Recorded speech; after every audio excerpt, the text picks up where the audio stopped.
Hey everyone, I'm making this quick video to show you, it's sort of like an update on where I am, because I haven't been posting any really tutorial videos in quite a while.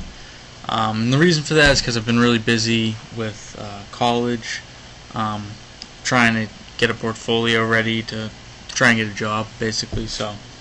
But this video is a quick video showing that that little editor that I was working on for.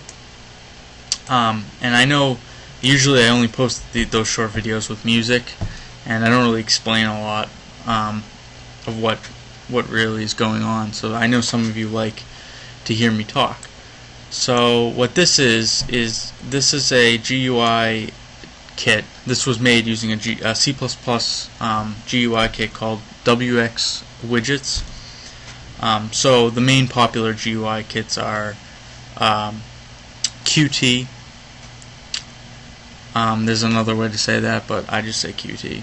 But there's WX widgets, and there's very low-level GTK GIMP toolkit, but which WX widgets is basically built on top of. And that's roughly about it in GUI, the most popular used GUI kits. So here what I did was I made this little application that I was testing out doing OpenGL rendering in a WX widgets to see the performance of it, and it was okay. And then I started playing around with the WX AUI library, which has these sort of fancy controls that are dockable. Now this one I set to be not dockable. It's centered just like this top one, but the controls that are within it are dockable. So as you can see, I could edit two scripts at once, and there really wasn't any code I had to write for that. It was all written for me.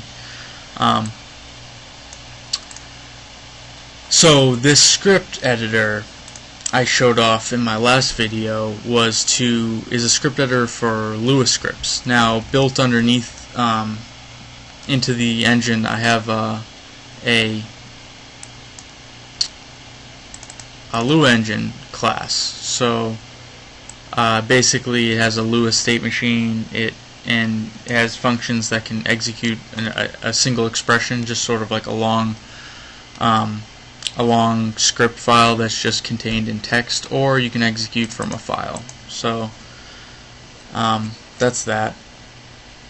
But I also have, which I'll show, I'm using Lua Bridge to bind my C++ classes to Lua. So basically underneath the hood it just creates a bunch of Lua tables with your classes.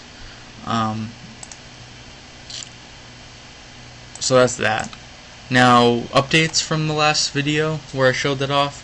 I added this toolbar with two icons. Now this one's add a new script, so when you click that it adds a bunch of new scripts. Now it is a little glitchy, as you can see it sort of has a little artifact when it first creates the window. I might be able to fix that, I'm not sure yet. And then of course there's OpenScript. So if you click OpenScript, it'll set it to Lua files, so it'll only search for Lua files. And I can select this vector script file, and this was something I already wrote before. And I'll show you this. So this is basically it creates vectors of two different dimensions and prints their contents. Now to show you how that worked with the Lua system and my C++ code, here are the register functions, but as you can see I have these two classes, vector3, just a simple vector3, and it has this toString function. Same thing with the vector2 class, it's just a different dimension.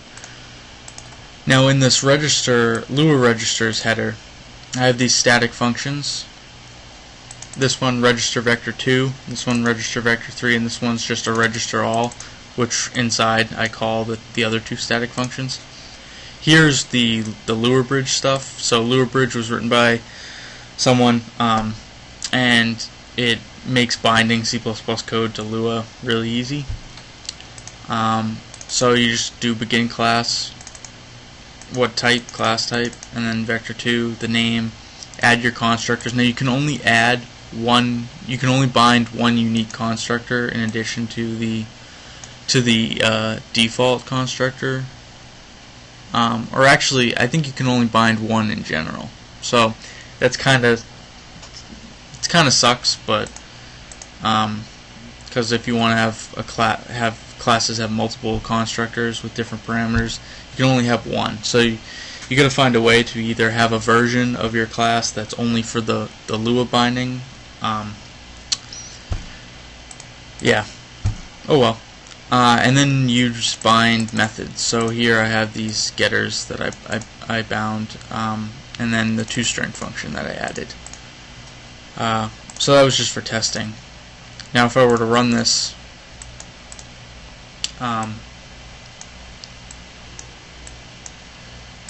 it would print out 10, 20, 30, so it prints out this vector and then it prints out this vector. Now let me explain the syntax highlighting next. Comments are I set to green, so all comments are green. All operators or unique characters like commas, parentheses, equals, plus, all that stuff are this kind of orange color. And then all of my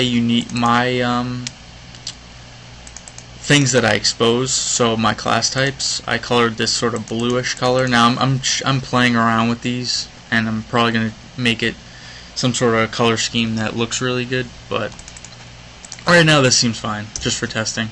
And then all of Lua's built-in functions are in this red. So print's a very popular one.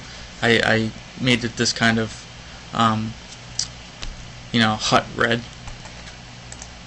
And here's where we print this out. So my idea is that eventually I'm going to try and get syntax highlighting for methods of objects, but that's kind of difficult because I have to figure out when it should start highlighting them.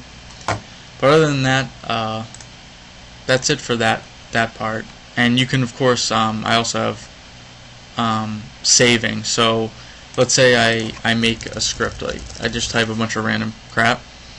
If I were to click X on this, it knows that there was a change to the script. So basically the script's in what we call a dirty state, so it's not clean, and it doesn't match up with any sort of saved file. What it can do is I can either say yes, I want to save, so if I click yes, it'll open up this, and if I click cancel,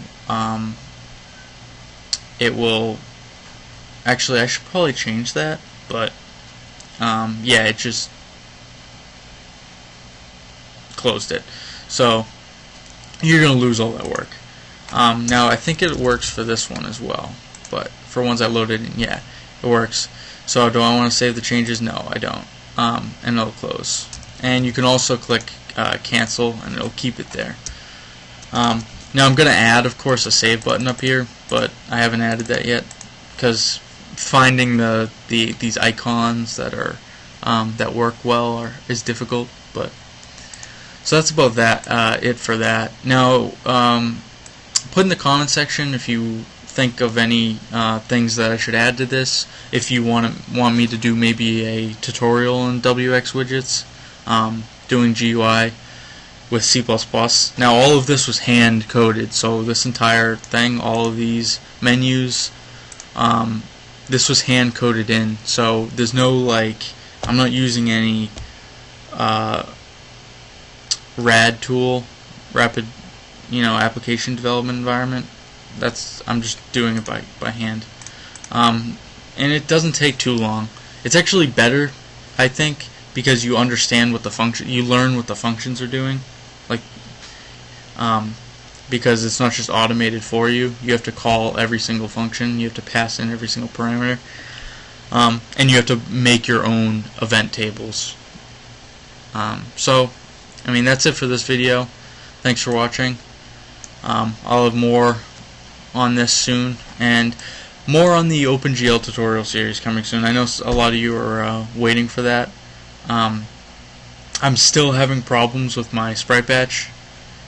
My sprite batcher, the rendering's fine. It's pointer management right now that's like screwing my head up. So, oh well.